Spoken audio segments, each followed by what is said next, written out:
All right. Drywall completion, take two. Snap. All right. So drywall is 98% complete. Um, I am now looking at the details like this line here. It was horrible earlier. So I went and bought a chalk line and snapped it so I can get the line a little bit straighter.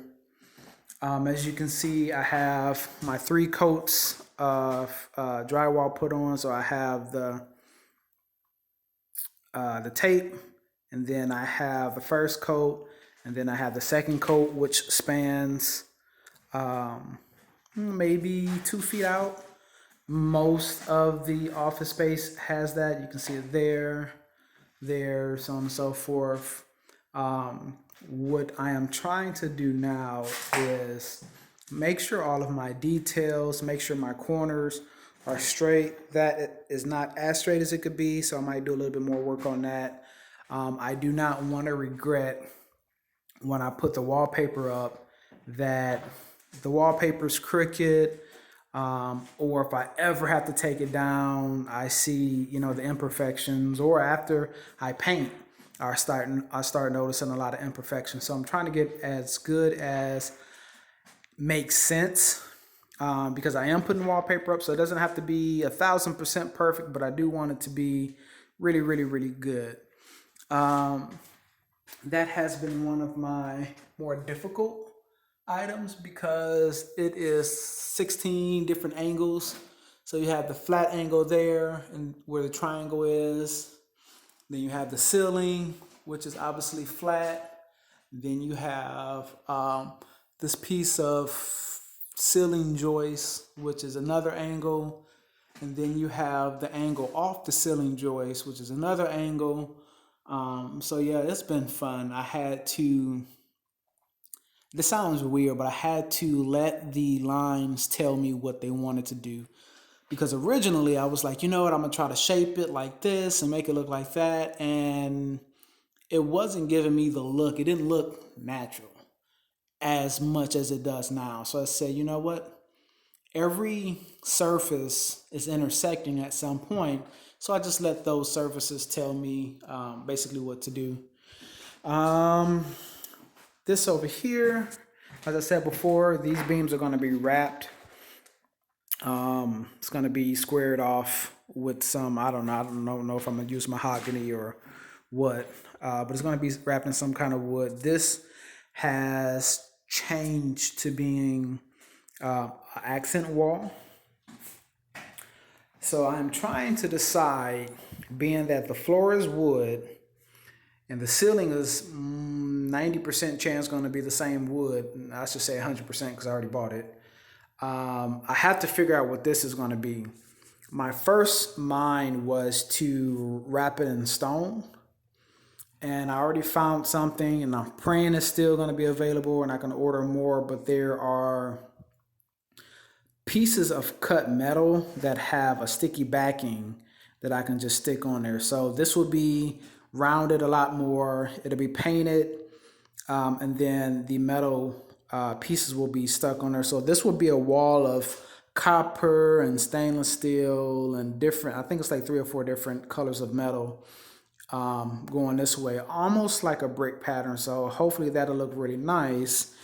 And I was going to do a stone which complements the colors here, but it was something nagging me about the stone.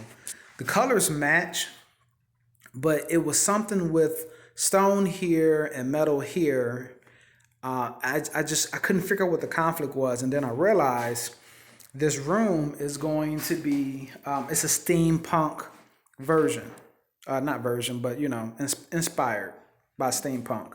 You don't use stone for steampunk. Steampunk is, for those watching the video who don't know, is basically, imagine being in a Victoria era with using steam locomotion, using a lot of pipes, very rudimentary for our standards technology, but having the same technology of today. So basically using pipes and wires and glass to make a computer instead of plastics and silicone and so on and so forth.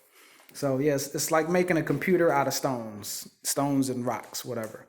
So basically, whenever you look at steampunk, you don't see stone, you always see metals. So that's going to be out as far as using stone here. So I'm going to probably use the same metal here, the same little pieces of metal, and I'll probably just wrap that, but it's going to be wrapped all the way around.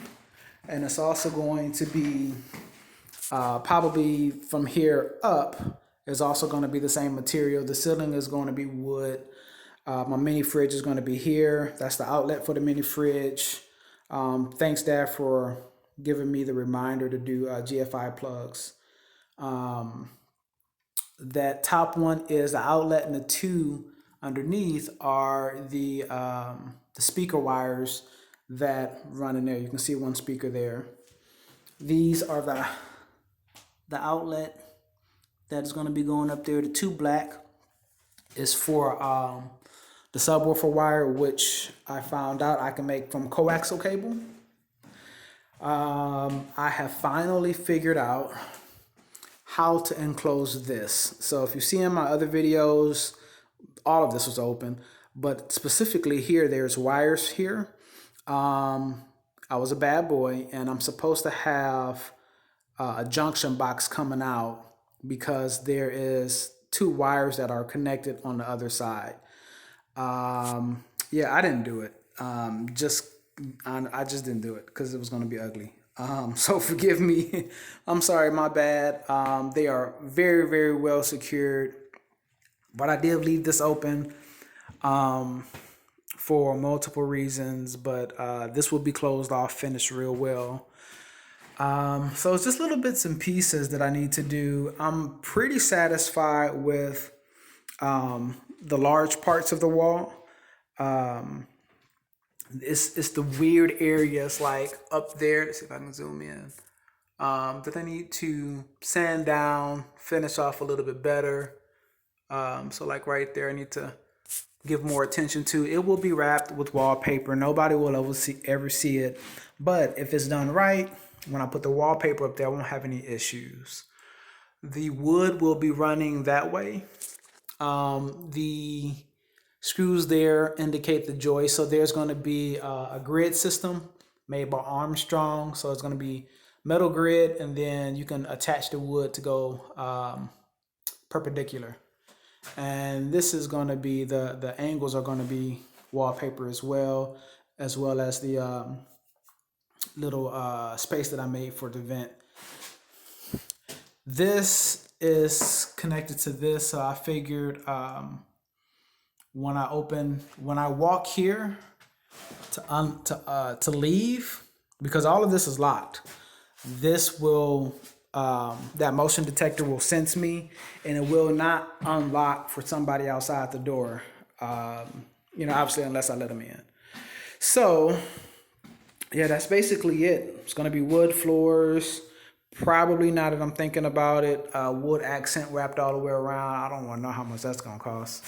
That will be wrapped in wood all the way down. I don't know why that's there. It was on the floor and I just nailed it up for some reason. I don't know if I was holding something. But yeah, that's it. That's the rotunda. So the bottom part, that is 45 drying. The foundation is +3. I know you're not supposed to do a foundation for +3. My thought was just to skim it real quick, make it look nice. I just wanted to create a curve. I got a slight crack here and I think one over there. So I put 45 at the bottom. I'm going to do 45 at the top. I just wanted to do, bits and pieces at a time. After I got done with this, it started drying on me. So I just threw that bucket away, the rest of it. It wasn't that much left. I'm going to let this dry and maybe come back tomorrow or something and finish that. But for the most part, I am done. I need to do that, I need to come back and do that. I just legit forgot. I need to do that a little bit better. But yeah, I'm pretty happy. It came out really smooth. Man, that's really straight. So, yeah, me not having have done drywall in 20 years, actually, literally 20 years. I think the last time I did drywall was about 17. So yeah, hopefully it'll come out looking beautiful. If I have any sense, I'll put some more. I'll put some drywall that for the air. But that is it. Everything will be wood. It is bamboo. Oh yeah, this part here. So this part I left out because I want to secure this door some kind of way, and I didn't know if I was gonna have to leave this spot open to run bolts through it or anything. So, but I'm not gonna have to. So I'm gonna go ahead and put the insulation in there, cover it up, run some tape on the corners and tape it up. That is it. Yeah, man, this has been a lot of work. I would not have fathomed that it would have taken me this long to do this work. Some days like today, I get very, very blessed and I'll get, you know, hours to work on it. I haven't really been in here hours, maybe a couple hours. I haven't been here that long. And I'm finishing up for the day, but sometimes I only get an hour or, you know, maybe 2 hours. Or a lot of times I'll come home with the intent to do it and I can't because I need to, you know, help my wife with the baby and do my daddy duties, which I love and enjoy doing. Sometimes, like yesterday, I was exhausted and I ended up just going to sleep. My wife, being so amazing, told me stay in the bed, work on the office tomorrow. She woke me up. She had cooked dinner, woke me up, fed me, and that gave me the energy to be able to come up here, you know, wake up early and start on it. I usually don't get started till about 1 o'clock in the afternoon because I'm dealing with the baby, trying to run errands, doing whatever I need to do. But yep, that's it. So, like I say in every single video, I'm excited as much as you guys are excited to see the final product. I can't wait to shoot that last video. Let me stop here. I know you're supposed to clean it off every time you finished. And I think like the second or third time, I didn't clean it off in time or it was something. I didn't really want to chop up the metal. So I just stopped cleaning it. It's easier if it comes off at one chunk. But I do keep all the rest of my tools pretty clean for the most part. I mean, it don't look clean, but it's clean. That's it. Oh, here's my subwoofer. My subwoofer cables that runs to where the mini fridge area is. So that's it. I don't know who's watching this video. I don't know who cares enough. This is really for me cataloging it or for my kids or for whoever I want to show friends wise. But yeah, so thanks for watching and to the next video. Peace.